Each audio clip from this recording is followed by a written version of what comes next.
and in the college, and in 1976 it was donated to Nagasaki City by Kwasu Gakuen.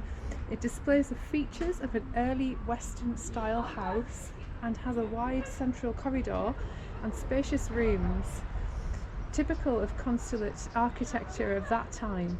The brackets on the upper part of the pillar, which are situated above the veranda, contain designs that were rarely seen in Nagasaki. In 1995, this building was repaired and restored to its former state. It is now being used as the historical museum of private schools at the former foreign settlement. So this whole area is called the former foreign settlement. But what's really nice, even though it's closed today, is that we can see this beautiful veranda, European style veranda. It's so pretty. We're just checking just to say. At 5 p.m. Is that right? We just missed it. Never mind. But we can still see it and enjoy it here as the sun sets over Nagasaki. It's a beautiful time of day. We're in the golden hour now. Yes. And is there anything else you would like to share with us about the foreign settlement here? Foreign settlement here, yeah. There are about 200 houses of this type, right. Western style, at those days, about 200, and still at present only maybe 20 remains, 1/10. Since the bombing. Right. And also become decayed, because most of them are wooden house like this. Yes, Now this, these circular kind of silhouette corners is very, very reminiscent of the Dutch architecture. Very reminiscent, It's so interesting how it combines. That you see the pillow, the wooden pillow is just resting on that stone basement foundation. Holding the whole roof structure. Now, in terms of trade, what was being traded into Japan from Holland at that time? What was imported? Yes, from Holland. Holland directly. Yeah. Holland. Cheese, of course. Maybe some plants. And also, of course, food.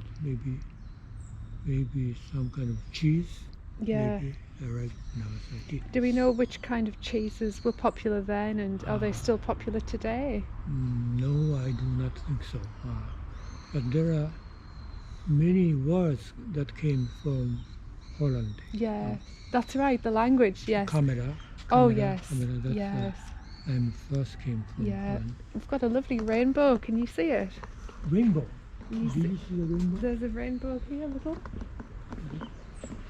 A small rainbow. It's like a... Do you see it there over the hills? The very start of a rainbow there. It's very small, but it's very much there. So yeah, I'm just curious as to which Dutch cheeses are still popular today in Nagasaki. Dutch cheeses. Dutch cheese, yes, of course. Which ones? Are you a cheese fan? I like Camembert. The French one. French one, that's a French one. Okay. What about Edam? Was Edam cheese popular here? No. Edamer? Not so. I don't know. Right. It's a Camembert, and the one I liked is just kind of don't come. Forgot the name. Yes. It's Parmesan. That's also the French. That's an Italian one. Italian Parmesan. But I'm just curious. I'm very curious as to what was first popular. And that might be a future research point that we could maybe find out later. Is which products were popular? Yeah, maybe I should study in that. Before guiding Dejima again. What kind of cheese was imported? Yes. I grew up eating a lot of cheese, of course. Dutch mother, English dad. So two very, very strong nations with regards to cheese, but Holland especially. So Edam is probably one of the most popular cheeses in Holland. Light, quite a mild, creamy cheese. Anyways, We are broadcasting from the foreign settlement here on the Orandazaka Dutch slope, in the subtropics of Kyushu, which is the southernmost island of Japan. We're of course on the way to Okinawa here. If you keep journeying down, you get to Okinawa. We're not far from Taiwan. There are some Taiwanese here as well. Yesterday I met a very nice Taiwanese gentleman who was beckoning me in Chinatown. So there are a lot of foreign residents here, really, from Asia and the West. Right. Yeah. And yes, I think that's all from the foreign settlement. Yes. The only thing I wanted to mention very briefly was in the brochure we had a couple of characters before we finish. And yes, tell us about this. Tell us about this, because in Dejima we were in...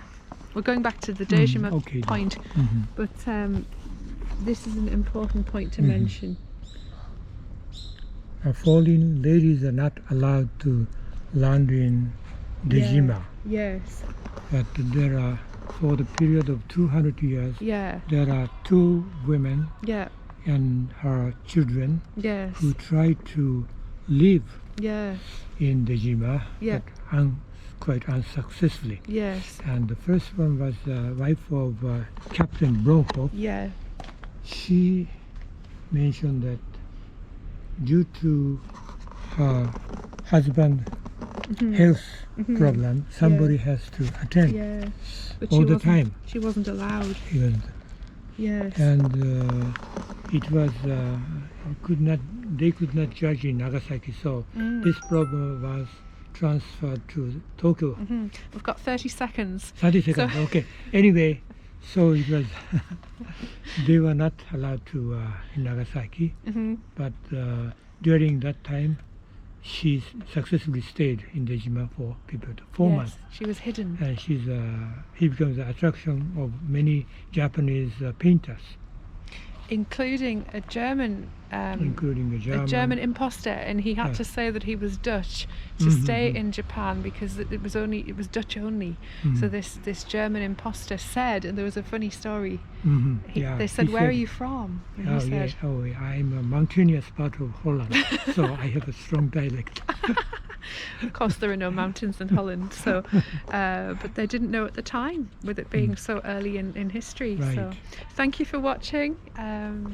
You're watching The Culture Cave. Thank you. Thank you.